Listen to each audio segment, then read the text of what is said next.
Alright guys, welcome back to the channel where today we have another batch of wrestling game news with today's updates featuring the preview of the AEW 2.0 show. We have confirmation and previews for the wrestling code, another new cameo in Retromania, content updates for WWE 2K Battlegrounds, and we're also talking WWE 2K22 after it was confirmed that Visual Concepts are working on a live service strategy that will see the game kept up to date with frequent updates. Before we get into any of that though, if you're new to the channel and you want to stay up to date with all the latest wrestling game news, then please do hit that subscribe button and turn on your notifications so that you don't miss out on future videos. Kicking things off, let's start out with Virtual Basement's The Wrestling Code, as the company ended the year with the announcement of former ECW, WCW and WWE star Lance Storm, who was announced as the latest roster addition for the game. Storm's announcement appears to have gone down really well with fans, with a lot of them pointing out the amount of ECW originals that we now have signed on for the game, as we already have the likes of the Sandman, Just Incredible, Raven and RVD. Speaking of RVD, here we have the first look at his in-game model as the company posted this new preview showing off the legend version of Rob Van Dam. This version of Rob is set around the end of his time in ECW, where it features his iconic Tiger Skull singlet, which he first debuted at ECW's final pay-per-view, Guilty as Charged, and then went on to wear it early into his WWE run at both Invasion and King of the Ring. Taking a look at the additional images that were shown, these show the model minus its textures, where you can see the model itself looks to be based off Rob's current look, as it looks to be a lot older, perhaps confirming that we'll see both a current and a legend version. Staying with the wrestling code, we already have our first roster announcement of 2021, as hot on the heels of announcing Lance Storm, Virtual Basement kicked off the new year by announcing the signing of Ring of Honor star Dalton Castle.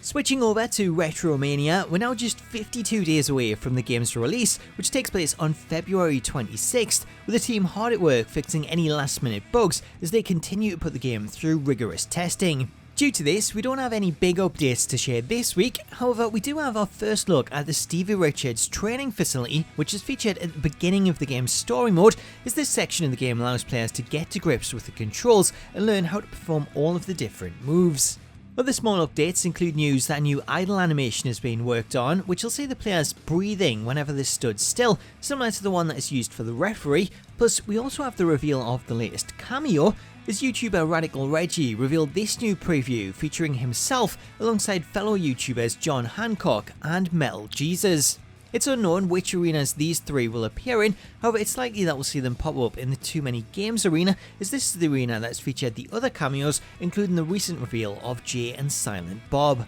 Also revealed in this week's developers blog, we had our first chance to listen to some of the commentary that will be included in the game, as Dave played some clips from Ian Riccoboni's commentary, which appears to be in a very similar style to the commentary that was featured in the original WrestleFest. Check it out.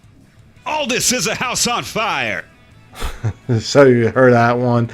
Aloha means goodbye, Jeff Cobb, with a tour of the islands.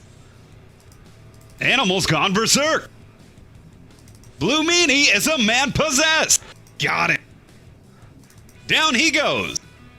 He's in trouble, Cole. So that's some of the clips that you'll hear from Ian. He won't be the only one doing commentary though, as he'll also be joined by Colt Cabana, who's already recorded lines, however Colt's lines have yet to be shown off.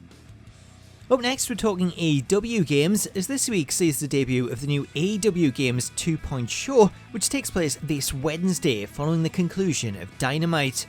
Much like the AEW Games 1.0 show, which took place back in November, 2.0 will be hosted by Kenny Omega and provide updates on all of the AEW video games that are currently in development.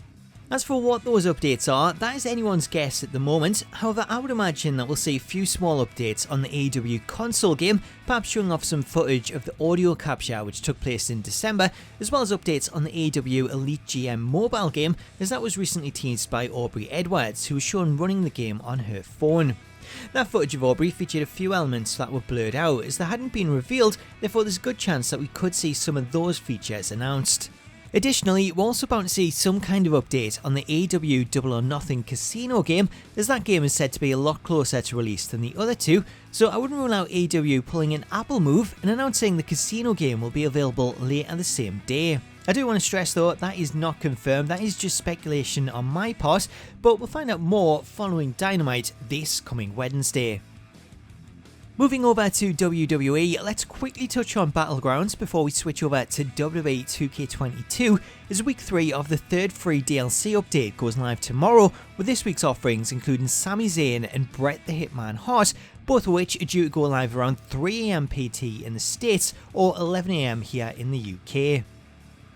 Staying with WWE, let's talk WWE 2K22. It's been a little while since we heard anything regarding the game's development or how well things are progressing, with the last real update coming at the conclusion of the feedback program when WWE Games executive producer Patrick Gilmore revealed the most requested modes and features that were based on player feedback. Since then, things seem to go a little bit quiet as 2K turned their focus to promoting WWE Battlegrounds, while Visual Concepts were left to continue working on WWE 2K22 in the background. However, in an update that kinda went under the radar, Patrick revealed that the team are currently working on a live service model and ways to implement that into the next WWE game. This reveal came as a reply to a request to bring live superstar ratings to the game that would see ratings constantly updated to reflect how well the superstars performing on TV, which is similar to the live player updates that we see in the likes of both FIFA and Madden. If it's implemented, then this could see 2K update the overall ratings of superstars every few weeks, with the ratings being based on how well the superstar is performing. So, for example, if Jeff Hardy goes on an unbeaten streak and he finds himself in the main event competing for the championship, then his stats would be updated to reflect that, with the same being said for a superstar who finds themselves on the end of a losing streak, as their stats would decline. The best thing about this is that it would allow for new superstars who debut in the series with a low rating, only to then be built up to be a big deal on TV, being able to have their ratings adjusted to reflect that change, rather than being stuck with a low rating until the next game is released. Rather than stopping at adjusting the ratings, the live service model could be used to offer up additional changes to the likes of superstars' appearances, such as a drastic change in hairstyle, new Titantrons, music, or even attires, which would help solve one of the series' biggest problems of superstars being outdated as soon as the game releases. So the idea of a live service model is definitely a step in the right direction, however just how big a step it is and what it offers is something that we will have to wait and see. Anyway guys, that does it for this latest batch of wrestling game news, but make sure to check back on Thursday for all the new details coming out of the AEW Games 2.0 show, as I'll have full coverage of everything that gets announced. Until then though, thank you so much for watching this video, have yourself an awesome day, and I'll catch you later.